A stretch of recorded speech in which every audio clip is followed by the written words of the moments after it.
Hey, welcome to Optimize Your Body with Martin Silva, where we talk raw, uncut facts to truly help you optimize your body. Hey, Christina. Thank you very much for chiming into this podcast all the way out there from, is it California you're based? Yeah, I am. I'm in San Diego, California. So thank you for having me. Amazing. No problem. No problem. What's the climate like there at the moment? Actually, well, it's been chilly for San Diego, but probably still hot for people who live in real weather. But it's been breezy, like 60 degrees Fahrenheit. Are you guys in Celsius? Yeah. Well, that's right. We do Celsius. Yeah. But yeah, I don't know what it is in Celsius. no, I have no idea on Fahrenheit either, so we'll forget about the weather question. But no, we're in, obviously I'm based in Sydney, Australia, so it's like a 19-hour time difference right now. And, it's the, summer here, so it's really nice weather. So, anyways, yeah, I was just gonna crack straight into it. And, if you could give the listeners more, details on your story and kind of what took you down the path that you've basically your journey and where you're at now, really. Sure, I'll try and give the Spark Notes version. So I grew up and I had a lot of digestive issues. I didn't really know that they were abnormal. I thought everybody felt like that. And I also struggled a lot with anxiety and depression growing up, and got a really bad case of mono Epstein-Barr virus when I was at the end of high school, and then went into college with that. And then in college, my depression and anxiety just got even worse, and I kind of fell into a binge eating disorder. After that, I just felt just really unhappy with my whole life and wanted to turn things around. So I decided, okay, I'm just going to wake up tomorrow and I'm going to stop binging. I'm going to eat healthy. I'm going to exercise. I'm going to do all these things that I've never tried to do before. I didn't know what being healthy meant I didn't know how to work out. I didn't know how to eat a healthy meal.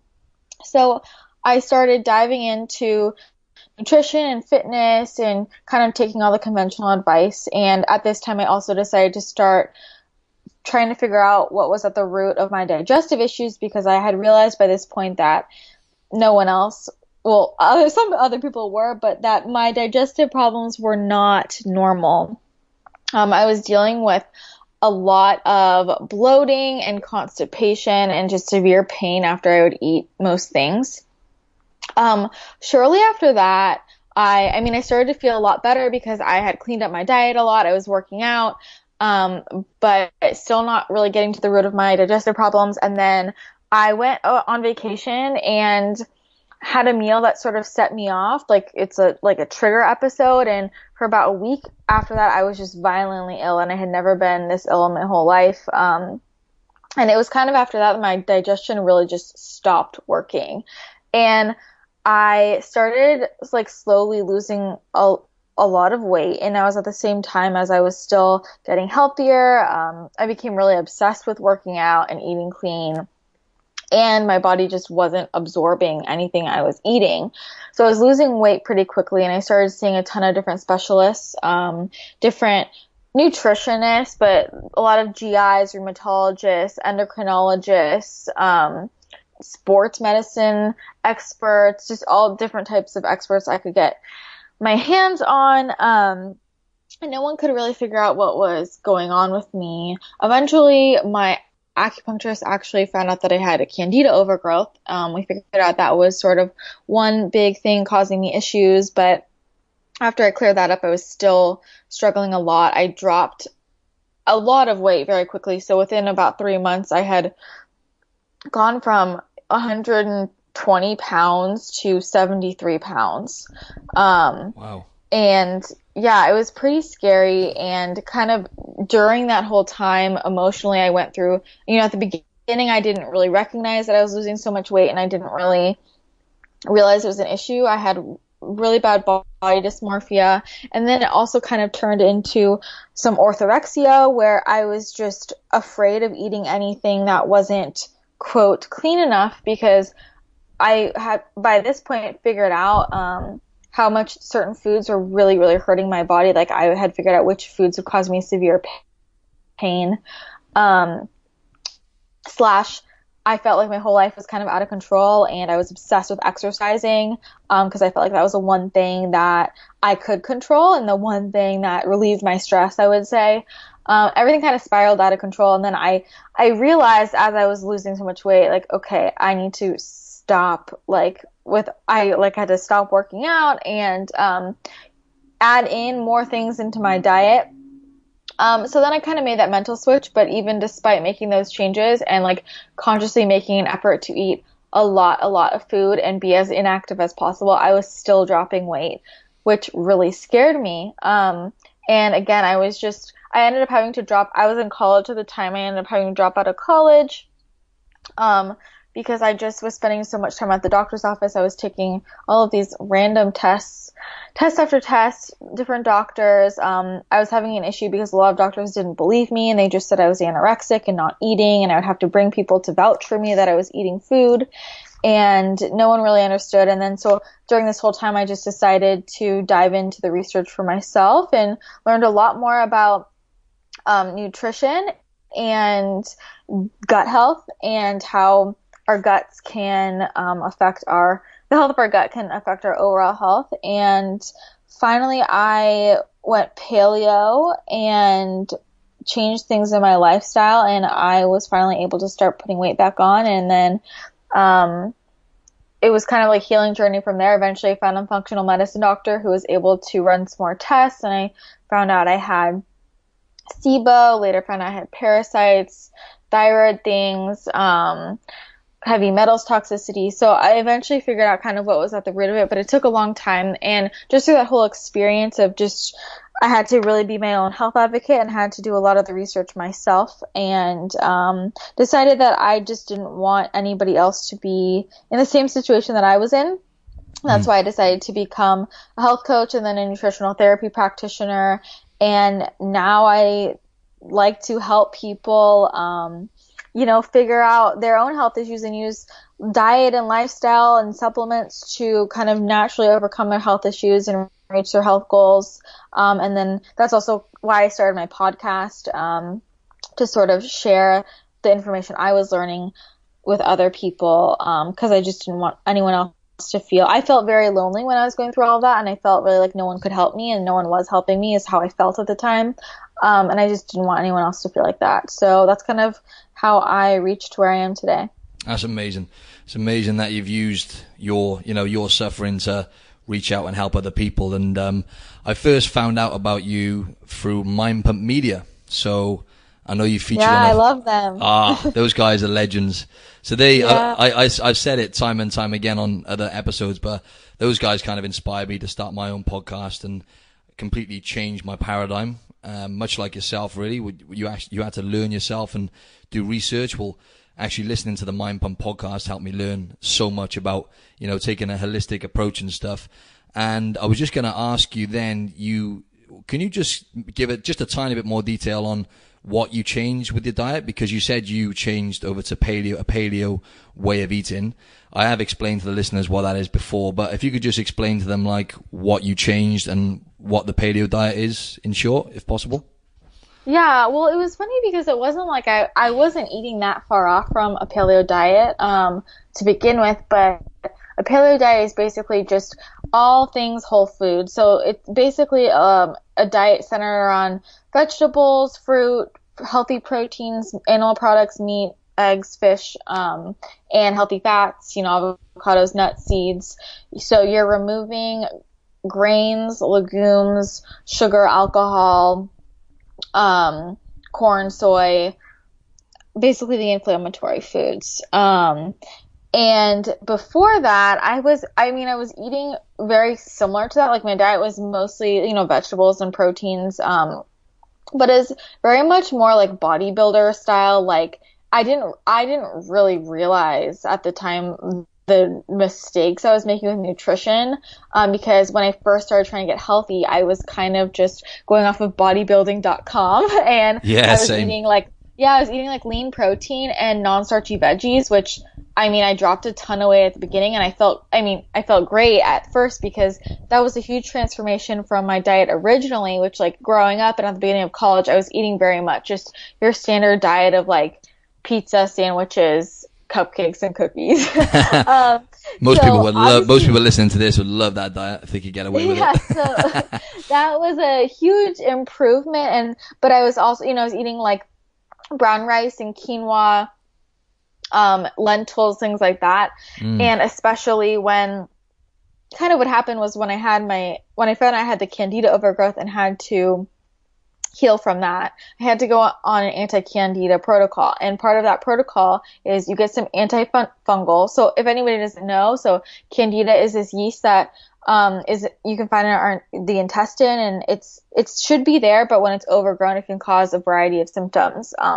Bloating, constipation, diarrhea, brain fog, acne, all of these types of things. So when I was treating that, you go on antifungal supplements, and then you also have to do the candida diet, which is a no sugar diet, which means any type of sugars, but also no starches, no fruits, no vinegars, no ferments, anything like that. So it was very much just like lean, like proteins, and I did lean proteins when I should have been doing fatty proteins. And then non-starchy veggies is basically my diet. And then when I dropped so much weight, and then I started working with somebody afterwards to help like restore my weight, and I had become so afraid of anything with like any starch or fruit because I thought that it was going to bring my candida back. And so I had to start adding things in. So then I was purposefully adding in, like brown rice and quinoa and lentils and things like that. And it was so strange because it was literally just the shift from eating like that to actually removing those and just replacing those with like sweet potatoes and fruits and I don't know, taro and squashes, things like that. And just getting rid of the grains and the legumes for me allowed my gut to heal. And then when my gut was able to heal, I was able to finally like put on the weight I needed to get back to a normal healthy weight. So that was sort of the difference there, which I mean, it's funny because it's not that big of a difference, but some people are just more sensitive than others. And like my body is super sensitive. And for me, those grains and legumes at the time were just making it so my stomach couldn't heal. And it wasn't until I could heal my intestines that, I was able to kind of get better. Interesting, because what we sometimes deem to be healthy foods, such as rice and grains and lentils and stuff, it's not always the case, is it? I don't know whether it's like lectins, and there's obviously certain types of proteins, and I think it's phytates, but who knows? But like everyone's so different in terms of their metabolism, and obviously there's so many variables from person to person. But I was just going to ask you, because you mentioned about depression earlier on. And another big driver behind this podcast is trying to reach out to people who are dealing with any mental health issues, because, as you know, we're kind of facing an epidemic right now, and the current stats, or the way it's going at the moment, they think by about 2020, in 2 years' time, it's going to be the leading disability in young adults. And I think it's about 1 in 4 people here in Australia will be affected by it at some point in their life, the way it's going currently based on the stats and stuff. But yeah, how did you actually, obviously there's several things which took place for you to overcome depression, but it's clear that there was something going on with your gut in terms of what you were eating. That was obviously playing a big part in it. But then obviously you started, maybe, I don't know, it sounds like, I'm pretty sure you said on the Mind Pump podcast that you kind of cut back a little bit on, you were exercising, but doing it more in a smart way. But yeah, if you can just tell the listeners, what it was you'd done primarily to overcome that, that would be great. I know you've just answered a lot of that then. Yeah. Yeah, no. I'm happy to talk about it because it's something I am like super passionate about. And I struggled a lot, growing up, with the anxiety and the depression. And I really just never thought I was going to get out of it. I thought that was just the way I was, and I was going to have to live my life like that. And, it gets really dark. Like people if you struggle with clinical depression, dealing with, suicidal thoughts is not easy. And I tried lots of therapy. And I'm a big believer in therapy, but I don't think therapy alone was going to heal me. And for most people, I don't think it is. I tried antidepressants, anti-anxiety meds, SSRIs were not working for me. And it wasn't really until I went on this path of trying to heal the physical symptoms that I also, during that process, was able to heal these psychological, mental issues that I was having, which was really great. And I think there are a few things for me that really stand out as having helped me. And so first, obviously, was like, obviously supporting my gut, which kind of just higher level there, like changing my diet was huge in that. So focusing on an anti-inflammatory diet, including plenty of healthy fats and healthy proteins in my diet to like produce the neurotransmitters and hormones necessary to make me feel good. You know, you got to get enough dopamine in there, enough GABA. Absolutely. And it's so like 90, sorry to interrupt. yeah. I think there was like 95% of the serotonin receptors are like found in the gut or something like that. And sorry to interrupt. Yeah. Yeah, no, exactly. And so gut health, so just starting with diet in terms of that, and then removing all of the inflammatory foods, removing sugar and gluten, are two huge triggers for me. And, you know, now I'm really, really in touch with my body, and I know that there are certain foods that really trigger it for me. So I know if I eat certain foods, I'm going to feel depressed the next day. And so for me, foods like sugar and chocolate and gluten. Sorry, when you say I don't sugar, ever, do you mean refined sugar, or do you mean like, because obviously there's like fructose found in fruit and stuff. Do you mean primarily like refined sugars, or do you mean just in general you went super low, or like literally reduced, minimize sugar altogether? Is it, or? So in context of this, when I'm saying sugar, refined sugar. Okay, cool. But also I'm really sensitive, and if I have something, even if it's natural sugar, but like a lot of it, Yep. and it's all dose dependent for me too. It's like if I have like a bite of something with refined sugar, it's not gonna happen. But you know, if I'm having like a dessert, like I know it'll happen. And same with chocolate. Like if I have like a bite of chocolate, I'm all right. Like, and I'm talking just like straight 100% cacao. If I have like a decent amount, I know I will get depressed the next day. Wow. Yeah, so those, and I don't ever have gluten, because I can't consume gluten for Yeah, same. but I've gotten like gluten before, and that also is a huge symptom, one of many, you know, that comes up so for me, those are just a few of the food triggers, but in general, just focusing on a really healing diet, and then healing the gut in other ways. So like a really high quality probiotic, getting in that beneficial, those beneficial gut bugs, right? That's awesome for the gut, and just like really healing it. So, I mean, you know, I went through a whole leaky gut protocol, supporting it with like things like bone broth and collagen, glutamine. So just supporting your overall gut health is really key. And then also just lifestyle changes that I made. I think one of the biggest things, honestly, is taking walks outside every day. And it seems like so simple or so easy, but I notice a difference. Like if I don't go outside during the, like if there's a day that I don't go outside, which is rare now, I notice a huge difference in my mood. And now it's like I make it a priority to go outside and go on walks every day. Like I need to get some sunshine in. You need vitamin D. I mean, even just like nutrient deficiencies in general. Like if you're low in vitamin D, that could be a cause of your depression, or even being low in B vitamins, as another one. So like focusing on, like, honestly, really any nutrient deficiency, being too low in omega-3 fatty acids is another one that can lead to poor, like depression or anxiety symptoms. So, yeah, those are just a few, but really any nutrient deficiencies can be causing those. Symptoms. So, but taking a walk is a really important one for me. And then also, yeah, exercising regularly is very important to me, but also I had to go through a time, like just in my journey, I had exercise addiction, and in the process of recovering from that, had to take a long time off of all exercise. And then I kind of slowly got back into it, and I started with just yoga. And then I did yoga for a while, and then kind of went back, and eventually like found my groove again, but definitely couldn't go back to what I was doing before ever. Yep. So just getting regular exercise is huge. Like if I don't move during the day, I feel like a piece of crap. So getting movement in, making that a regular part of my life, and like sunlight, like I mentioned with the walking, but just getting in sun. And there are other like natural things that help me. Like I'm a huge fan of essential oils. And so I'll use essential oils, which as just like naturally, what kind of oils? Do you mean like for the skin, or do you mean for like what do you mean by that? Sorry, the essential oils? So essential oils, so you can either diffuse them in a diffuser, so they're like diffused in the air, or you can apply them topically. So like lavender, for instance, is a great essential oil for anxiety or stress. So it's like every evening I diffuse lavender. I put it on the bottoms of my feet to help me sleep. I put some on my pillow. It just really helps me calm down. So something like that. Or if during the day I feel down or anxious, I'll use something like frankincense.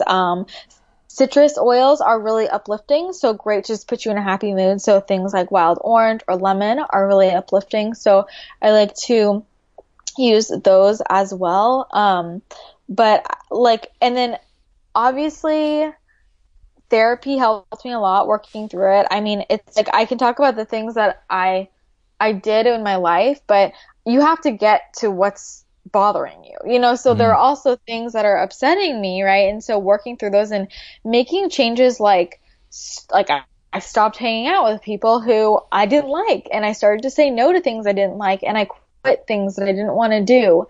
And I just started making decisions, sometimes that were hard, but basically just making a decision from what do I want to do, what's making me happy, versus what do I feel obligated to do, and what do people expect of me, and just tuning into that. And for me, like meditating, and I've since become a Reiki practitioner, and Reiki is a form of energy healing that has really helped me as well with my emotional health and working through things. But going to therapy and journaling regularly have been game changers for me, just to brain dump and get things out, and just no more holding anything inside. And kind of all of that working together, I feel like really helped me overcome those. And that's not to say I'm happy all the time, and like I never get stressed out or I never get sad, but on a day-to-day basis, I feel like I'm a happy person, and I don't feel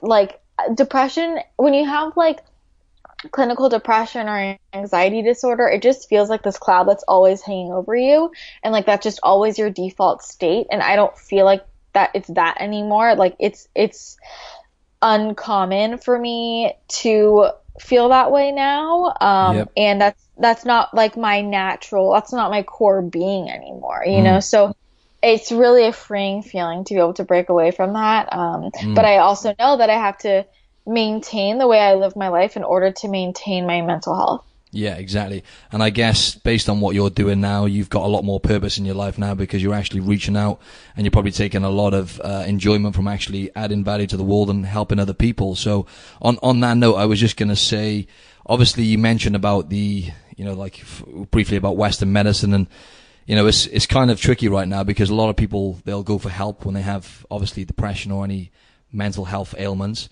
and they'll get prescribed SSRIs. So I've mentioned to the listeners before, I had issues myself in like my early 20s for a couple of years. I was suffering with depression pretty bad, and I was just on the verge of actually taking SSRIs, but I didn't, and I'm quite thankful I didn't now. I managed to push through it eventually. But I was just going to say, in terms of like people you help and you do consult, I know you do like some one-to-one stuff online, if I'm right, in terms of helping people achieve better health goals, physique goals, wherever that is. But how do you actually, what is your approach? Because I know you take like a holistic approach, just like myself. And so how do you actually, in terms of the big rocks and actually helping people focus on the fundamental things to get momentum with their journey, how do you actually go about it? What's your initial approach to so like a beginner, for example, to help them out? I know it's quite a broad question, but yeah, if that makes sense. In terms of mental health specifically, or just in general? Oh, just in general. I mean, just firstly, the people that come to you and ask you for help, Is it generally, is it for the most part people who want to get in shape mainly, or is it like mental? Is it a combination of the both, or? So I get a little bit of everything, but honestly, most people who are coming to me most people coming to me have gut health issues. So Okay. most people coming to me are having bloating, constipation, diarrhea, pain, nausea, or, they've been diagnosed with some digestive disorder. Most people are coming to me with gut issues and or some type of disordered eating, whether that be a diagnosed eating disorder or just trying to change their relationship around food. And then, I do get some people who are just looking to clean up their diets or lose weight. That's in there too, but I would say the bulk of people I work with, it's gut health and the relationship with food. That's great, because I've got some questions on that anyway, and I wanted to delve deeper into eating disorders and stuff, because I always speak out about, because you don't really get many men, aside from the Mind Pump guys actually, talking about, about eating disorders and like how self-awareness is so important, really, because so many people, especially guys, are not actually aware that they actually have like a minor case of the binge eating disorder a lot of the times. And for example, like here in Australia, I think about 47% of diagnosed eating disorders are actually, they fall into the binge eating disorder category. And I mentioned on the previous podcast that I had major issues myself for a few years because of dieting down for bodybuilding shows and modeling shoots and whatnot. And then I created this really, really bad relationship with food where I was like binge eating regular. So how important is you teaching your clients self-awareness when it comes to eating disorders and, relationship with food? I mean, very important, but I think that a lot of the people that I work with are almost like too aware. They're picking apart every single thing that's going on in their body and they're attributing it to food. Yeah. And it's a lot of times not about the food. Like, honestly, most of the people who come to me, most of the people who I am working with already are eating very well. I'm like, we'll make some minor tweaks, or like, that's usually, I think I tend to get more people who have a more complicated situation. And I do pride myself on being good at adjusting the nuances, because for most people, you don't have to get so nitty gritty with nutrition. Like, it's pretty basic. Like, if you're just eating clean whole foods, right? But for some people with really severe issues, you do have to get nitty gritty. Like, if we're trying to figure out exactly what foods they're intolerant to and it's not obvious, or even just like macro changes, like some people's bodies, some people need to have a certain type of macronutrient ratio for their mental health or physical health, whatever. But I think like in terms of self-awareness, it comes down to, I think a lot of people are kind of out of touch with the connection between sort of their emotions in their bodies, and instead they try and pin it onto like food in their bodies. Does that make sense? Yeah, totally. So I think that a lot of people, they can connect like, oh, this gives me a stomach ache, or I got bloated after that. But they don't make the connection that like they were eating in a really stressed out state, or they were really stressed out that day. They were angry, they were depressed, or they can't connect that like, oh, I ate this yesterday and tomorrow I feel down, or where's my energy at? So I think it's more so building that awareness, versus like the people who I tend to see are pretty good at figuring out like, here's a physical symptom that's bothering me. I don't really generally deal with the population that most of the population just is unaware of the fact that they're constantly bloated. So exactly. Honestly, just live with it. Most people who come to me aren't in that situation. Like, they're very aware of what's going on, and they're trying. That's interesting. They're trying to desperately figure out what it is, and it's almost like they're thinking about it so hard, and they don't realize that like a lot of people. It's just for a lot of people, half the reason why they're bloated or constipated or having diarrhea or having stomach pain, it has nothing to do with the food. It's literally their emotional state. Fascinating. A lot of people are constantly in this sympathetic fight or flight response, which is just going to totally halt your digestive process. And also, just you're not going to be able to digest your food. You're not going to create enough stomach acid to digest the food or the enzymes. So a lot of people aren't really realizing that. Just from a baseline level for anyone, like, I think food journals are the most incredible tool to build some awareness. And like how that works is not, I don't need people to write down, I mean, you can write down amounts, I guess, if you want, but you don't need to. Just like writing down every day, everything you drank, everything that you ate, and then next to it, what's your mood and your energy? How's your digestion? How's your emotional state? And then also any supplements, and kind of lining it all out like that. Like I work with a lot of people where, everyone who works with me, you have to fill out my forms and then you do this food journal. And my food journals, people are always like, this is very in depth. I'm like, yeah, well, trust me on this. So they fill it out for a week and then they come to me at the appointment and they figured out half their problems themselves, because they're like, oh, well, just writing it down made me realize every time I do this, I feel this way. Or every time I feel this way, I don't digest this. Or every time I eat this food, the next day I feel foggy and fatigued. And so I just think that a food journal for anyone can be really, really helpful. And that's not tracking calories or macros, like just looking at the food, like what's going on in your body, and then putting your mood, your digestion, your energy, how much sleep you got the night before, any supplements. So many people are taking all these supplements and they have no idea why they're taking them, or they think they know why they're taking them and they don't realize how much crap is in half the supplements they're taking. So many dodgy supplements out there, isn't there? Like with artificial sweeteners and whatnot. Exactly. And like so many people, I mean, I see doctors putting people on pills, and they like, patients will just take them because their doctor's recommending it. And I'm like, did you look at the ingredients? Because there's milk and soy and wheat in here. Yeah. And they go, oh my gosh, no way, right? Vegetable oils. So, that's another one. Yeah, exactly. It's just important to really like always double check everything that's going into your body.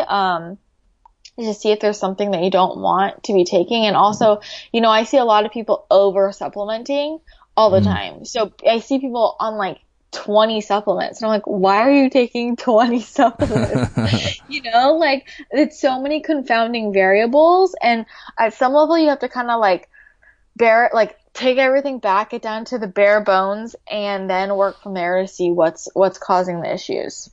So how old are you now? Because you're only relatively young, right? To experience what you have. 23, exactly. So you've experienced so much at a young age. It's crazy, but it's just awesome that you're actually in that position now where you have qualifications within that realm as well. I noticed on your website. Gut health and stuff. Well, yeah, so I am certified as a nutritional therapy practitioner and primal health coach. Awesome. Yeah, and just the jump ships again. You were mentioning stress then, and this is such an important thing for people to be aware of, because it's something over the last year or so, myself, and also I've been, as a personal trainer, I've been promoting this to clients, is to when you're eating your food, just try and be aware when you're eating, just to sit down, because so many people we're in that stress state where we live in a world now where we're constantly on the go, moving from here, there, and everywhere, eating on the go. And then, I've noticed so many people, when they sit down and eat their food, they're on their phone, just constantly, whatever they're doing on their phone, just not paying any attention to, actually chewing, because chewing the food is really important as well, right? So I guess what I'm trying to say is, stress plays a huge part in these issues by the sounds of it, yeah? Yeah, definitely. And I think a lot of people don't realize, digestion begins in your brain. So you shouldn't be eating unless you're in a parasympathetic rest and digest state. It's just like you said, people are just shoveling down food. They're on the go. You can't digest food like that. So it's a few things that I make everybody do is we have this talk, you sit down and meals, I want you to be calm. And, a lot of people will say no distractions, no TV or phone or whatever. I don't say that. I say you need to be honest with yourself and figure out what stresses you out and what doesn't, and eat like that. So if you notice that you're not fully present or slightly stressed, if you have your phone in front of you or the TV, then please don't engage in those while eating.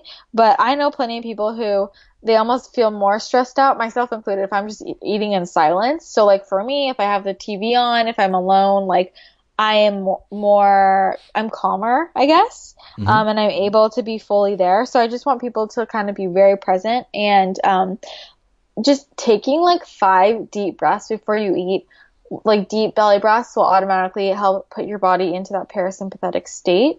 And then from there, it's like you said, chewing is one of the most important things that people overlook. Like you need to chew your food 30 times. People think I'm crazy and I'm like, no. Like, yeah, eating will take a longer time, but you will notice a huge difference in your digestion if you chew all of your food. Like when you're chewing, your food should basically be liquid once you're done chewing before you swallow.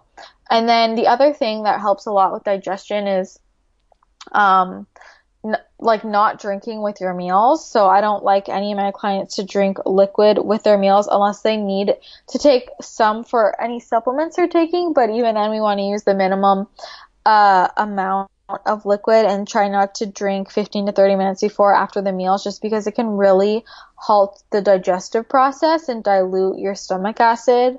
That was such a game changer for me, by the way. Sorry to interrupt. Yeah, when I stopped doing that, I used to think, why am I always, and it was definitely because I was guzzling back water whilst I was eating. It's weird how we pick up those habits, isn't it?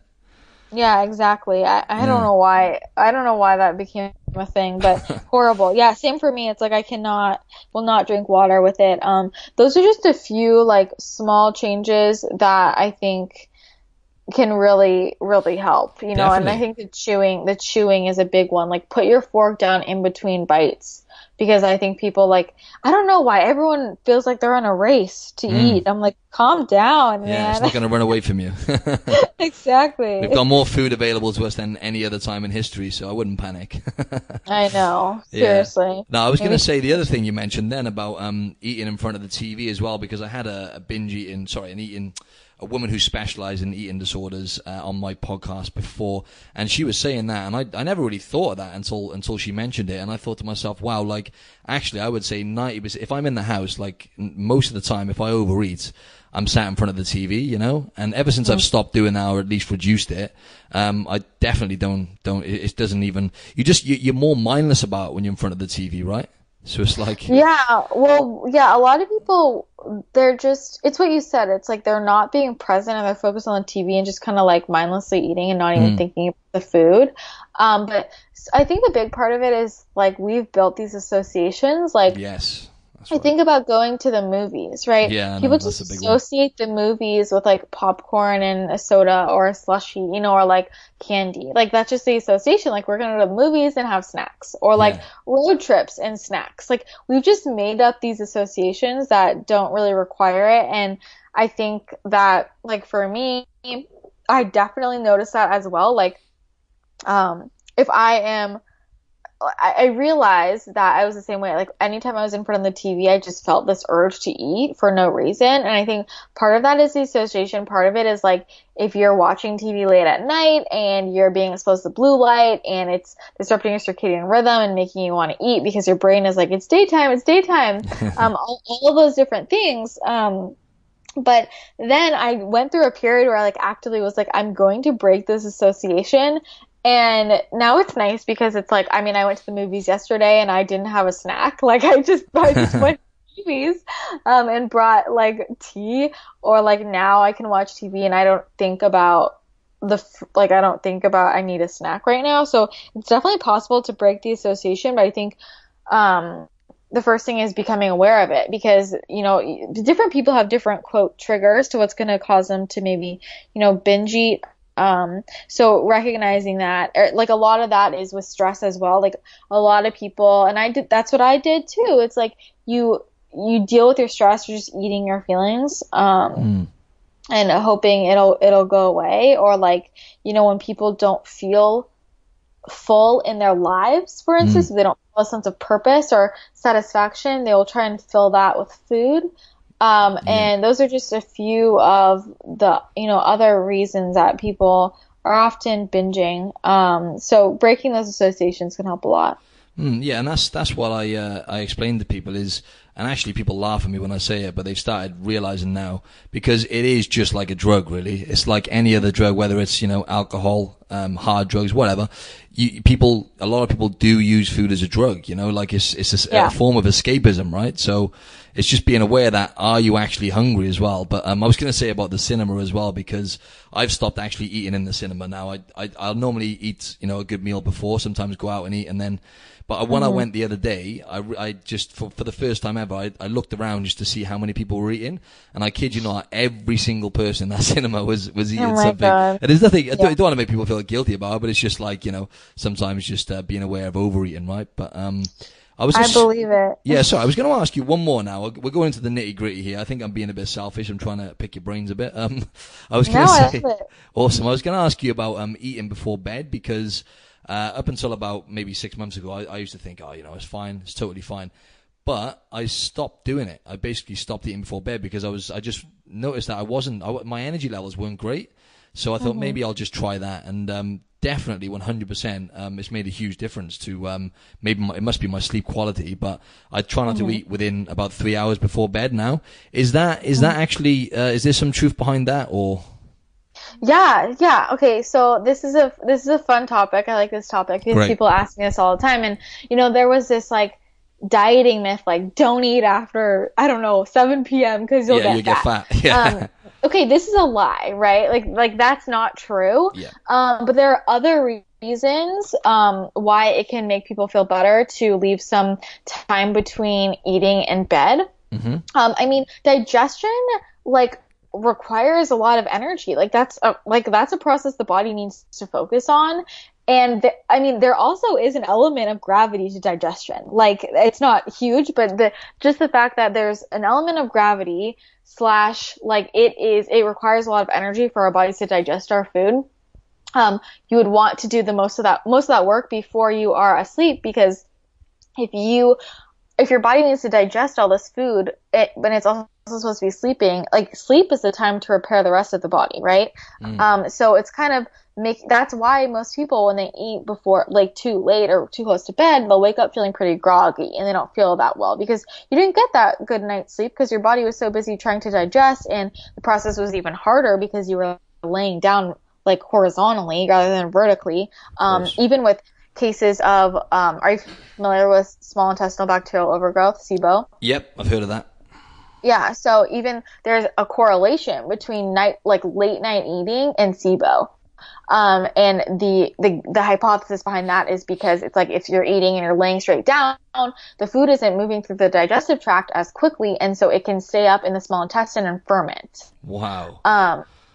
Yeah, so they found that people who are more prone to SIBO also tend to be people who eat closer to bed. Obviously, it's not a causation thing. Don't think if you eat before bed correlation, you're gonna get SIBO, correlation kind of thing. Yeah, correlation. It's just interesting to take that into consideration.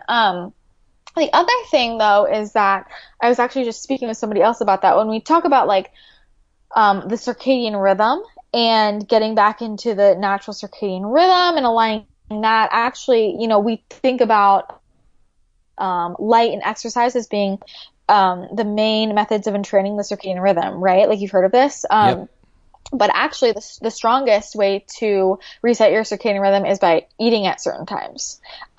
So that's the most recent research is basically the time you're eating is a stronger signal to the brain of what your circadian rhythm should be than even light or exercise.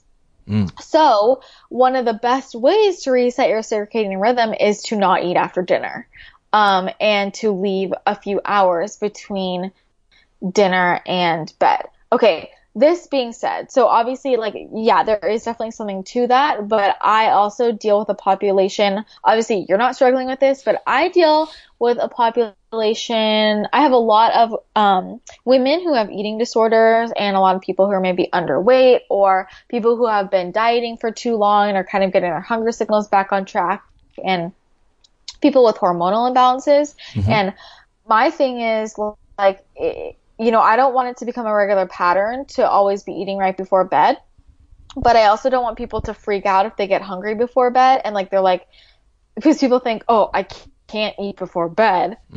I think it's worse to go to bed feeling physically hungry. than to eat, right before, like you eat something small before bed, and you're fine. They're also smarter, they're smarter choices. Like there's a difference between eating just something small versus a whole meal right before you go to sleep, right? So, if I have a lot of women, for instance, who tell me like I'm really hungry before bed, like I don't know what to do because I know I shouldn't eat right before, and I'm like, well, if you're really hungry, like you're very hungry, you should eat something before bed, and then that's fine. But like then let's not make that a pattern. The next day, eat more during the day so that you're not hungry right before bed.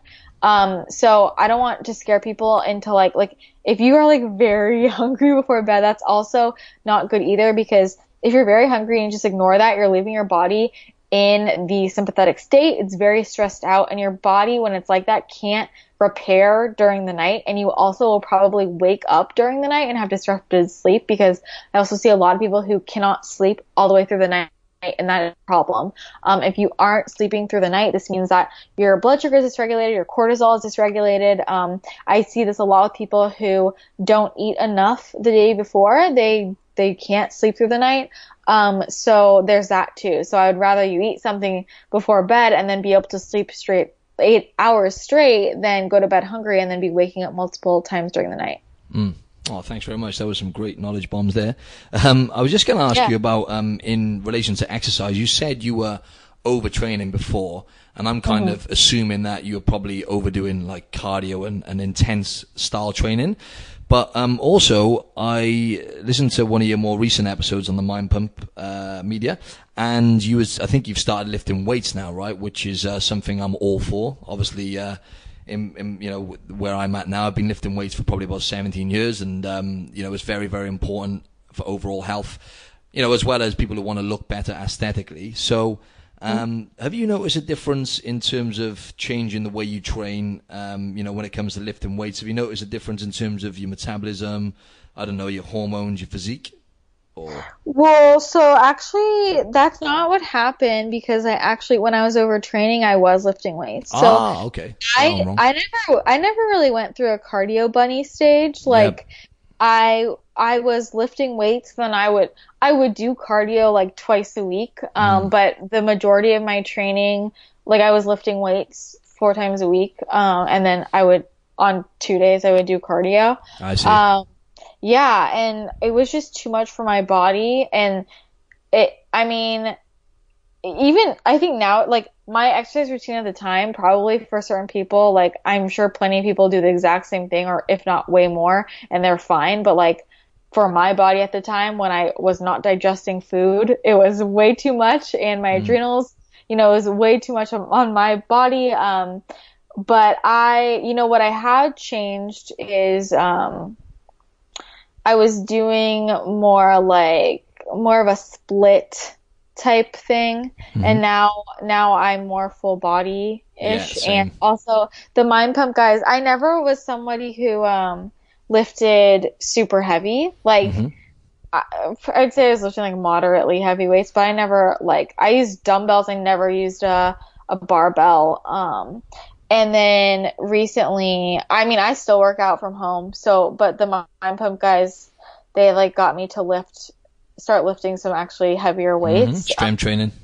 Yeah, for me, it's they had me I did their anabolic program. Yeah, it's the best program ever. That was the first one of their programs I done. Game changer. Yeah, so I had done Anywhere before that and loved it. And then I went into anabolic, and I bought some more weights to put on my plates, and I adjusted it to be done with dumbbells, but just was really loading up with my dumbbells. I bought 300 pounds worth of weight plates. Nice. And yeah, so I did that, and that was my first time ever lifting heavier. For me it was heavy, and I put on a lot of muscle for sure. I definitely got very muscular. Yeah. So it was, I have always been someone who can eat a lot of food, and my appetite was raging. I told Sally, I was I can't keep up with how much food I have to eat. It's so, but I definitely put on a lot of muscle. But just even kind of before that, at the very, very beginning when I started resistance training, So I kind of came from a place where I didn't know how to exercise. Like my whole life I was just in sports, right? And then I was in college and I was like, all right, how does a normal person exercise without a sport? And I started like, I would run and then go on the elliptical. Like I did that for like maybe 2 months and I just hated it. And then pretty quickly, my cousin introduced me to like, he's like, you need to like lift some weights, like use some dumbbells, you know? And so he kind of taught me how to do that. And it was crazy to me how quickly my body changed shape. Like I put on weight, but I lost so much size and I was falling out of all my clothes and I was seeing muscle definition and like it was insane to me. I remember like within a month. And I felt like I was like, this is too good to be true. I'm working out and like I was spending half the time working out, right? I had gone from like, you know, I would do like the elliptical for an hour to like lifting weights for like 20 to 30 minutes. And I was getting way thinner. I was getting more toned. I felt stronger. I looked a lot better and I felt way more confident. And yeah, that was it. Ever since that, I'm like, I mean, I'll never go back to doing cardio. Exactly. There's absolutely no form of training which is, you know, more beneficial than weight training, obviously done properly. For your metabolism and for everything, you know, like bone density. Even the new studies coming out are saying that resistance training is actually more beneficial for the heart. So that's really interesting. But it's when you get those results, then you kind of never look back. Then, right? You just exactly. I mean, I'm all about efficiency, and definitely. especially with the bone density. Honestly, that's like the main driver for me is like women out there, like if you are not doing some type of strength training, and I mean, I'm different, you know, Sal and Adam and Justin are like, they're all about lifting heavy. I'm not like that with my clients, but I'm just like, you have to resistance train in some form. So if you're doing body weight exercises, that's totally fine. Like, or like lighter dumbbell, like just do something that's challenging you because it's relative for everybody, right? Like obviously what's lifting heavy for you is going to be way more than me. You know, but like it's relative, but as long as you are like challenging your muscles and like doing some type of resistance training, it's so important, especially for women, especially with so many women having had a history of like being on the birth control pill. For sure. You know, we just got to look out for our bone density. So I am all about that. And I see so many people with amenorrhea. So many women haven't had their periods, and I'm sure you see that a lot. I've dealt with loads, especially people who've competed and done bodybuilding, Exactly. And so it's like you've gotta do everything you can to protect your bone health. So that is a key thing there. So 100%. I'm a huge fan of resistance training. Great stuff. So I'll just fire a few quick questions at you now just to wrap this up. I was just going to ask you about, like, how do you define, what does a balanced lifestyle look like to you? Because I know everyone has a different perspective, but I know it's a bit of a broad question, but what does a balanced lifestyle look like to you? I mean, I think it's really, God, the term balance is so interesting. I know it is, because there's no such thing as perfect balance, right? But that's what we're striving for. Yeah, but it is, and that's going to look different for everybody, but I think looking at the different aspects of your life and like making sure that each cup is filled a little, that's going to be different for every person. Like, you know, for me, it's like we have health, nutrition, fitness, like that side, like making sure you're taking care of yourself and your health, and what is taking care of yourself is going to be different depending who you are, right? So like for me, I know I'm eating well, I'm exercising regularly, I'm going on walks, I'm getting sunlight, those types of things, prioritizing my sleep is a huge one. Like my life feels very out of balance if I'm not sleeping enough. Definitely. That's something I've struggled with recently a lot, like feeling very out of balance. And I know so much of it is because I was just not getting enough sleep. And it's like recently I told myself, I said, I am getting 8 hours of sleep no matter what. Like if I go to bed too late, then too bad. I guess I got to sleep in and I'm going to miss whatever's in the morning. Like I have to get in my sleep. So focusing on that, but then also making sure that with work, for instance, like work needs to be very fulfilling, and I need to feel like I have a purpose and I want to be excited. And if I ever feel like I don't want to do work today, then I'm not doing the right thing. So that's another piece. And then I think the other piece is like the relationships. And so that's like multifaceted. That means relationships with other people and yourself. And I think for me, it's like I need to make sure I need to make sure I'm spending time with people and not being too much of a workaholic. And then also making sure that I'm choosing to spend my time with people who really do leave me feeling rejuvenated and happier after. Like I want to feel better after I'm with somebody. And so making sure I'm getting in that social time. And then kind of related to that is this whole technology piece that I think a lot of people just kind of want to skim over. But glad you mentioned that, because I always talk about this. Yeah, it's huge. And like this is something that I battle with all the time, and I'm still figuring this out. I don't know at all. I kind of feel like we're all screwed at some level. Hit. Also, yeah, it's like it's really hard, especially when it's, you know, so much of your business is online, and then all of our social interactions are online, and you know, Instagram, emails, texts, like calls. I feel like I'm constantly being inundated with this technology, and I'm like, this feels out of balance because I just feel like the whole life is on a screen, right? My whole business is online, but also I don't know yet how to navigate that. I know for me, like I've made shifts in the right direction, but I don't think I have it totally figured out. I know like having set hours with where I do/don't use the phone, I do/don't use the computer, like only checking my email at certain times. You know, with the phone, I just discovered this awesome, you can set, like if you have an iPhone, you can set it's like a do not disturb for when you're driving. Okay. I don't know if you've seen that. It's in the settings, but basically when you're driving, you can put this thing on that sends people a message automatically that says like, sorry, I'm driving right now. Really? I'll answer you later, right? But what you can do is you can go in and edit the message. And so what I've done is I've edited the message. So I don't use it when I'm driving. I mean, I guess I could, but I just use it when I'm like trying to be focused. So I press this little button on my iPhone. It's a car.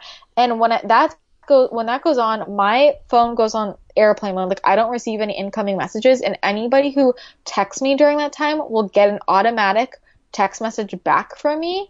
And I've literally edited the message to say something along the lines of, sorry, right now I'm focused on my work, or I'm spending time with somebody who's important to me. I will get back to you during my allotted text response time. Like that's great. That's great. You know, just setting boundaries, like setting boundaries is really, really important. And so many of us don't. And I think that people, you know, with texts, for instance, or emails, we don't think of it this way, but how is it any different than, imagine there are two people having a conversation and you just walk up to them and interrupt and say, hey, what are you doing? You know, like you would never do that in real life. Yeah, but yet distractions constantly.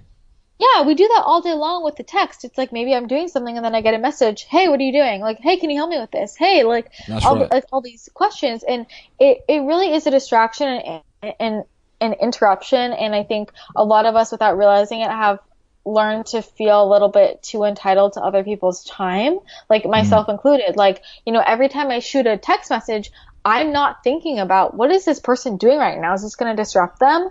I don't, and I need to, right? Like, I think a lot of us are like that.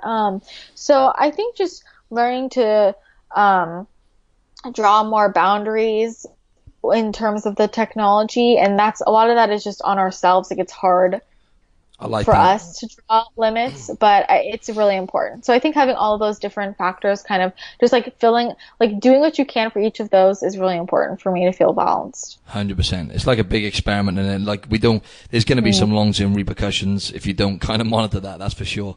So yeah, exactly. that was you put that really well. Appreciate that. So yeah, just one or two more things now. I think you kind of cleared this one up. I'm just going to say, if you have like one or two sentences which could help people achieve their like health and physique goals, what would it be? But then I realized that actually you specialize in mainly in kind of like gut health and eating disorders. But I don't know. Do you reckon you could answer that question? Or I would say people need to focus on their gut health and focus on reducing their stress. Awesome. That's perfect. Yeah, that literally sums everything up. So I guess that leaves us with where can listeners find you on socials or whatnot? Yeah, you can find me on my website, which is ChristinaRiceWellness.com. I'm on Instagram at Christina Rice Wellness, and my podcast is called Wellness, Realness, and that's on iTunes, Spotify, Stitcher, all the places. Amazing. I'll share all that in the description on the podcast anyway, once it's released, which will Awesome. be very soon. So I really, really appreciate your time, because I know it's coming towards the end of your day there now. And I really, really appreciate because your time's very valuable. Thanks very much, Christina. Thank you so much for having me on. I had so much fun chatting with you, so I really appreciate you inviting me. What's that? Sorry, what was the last thing you said? You broke up a tiny bit. I Thank said you for I having really me. appreciate you. Yeah, I really appreciate you inviting me. Thank you. Honestly, it was an absolute pleasure to have you on the show, and I know this is going to benefit lots of the audience. So thanks again, Christina. Yes, I hope it helps a lot of people. I loved this chat. Yeah, it was really, really. I wish I had my notepad out. I'm gonna have to re-listen to this and get the notepad out, make some notes.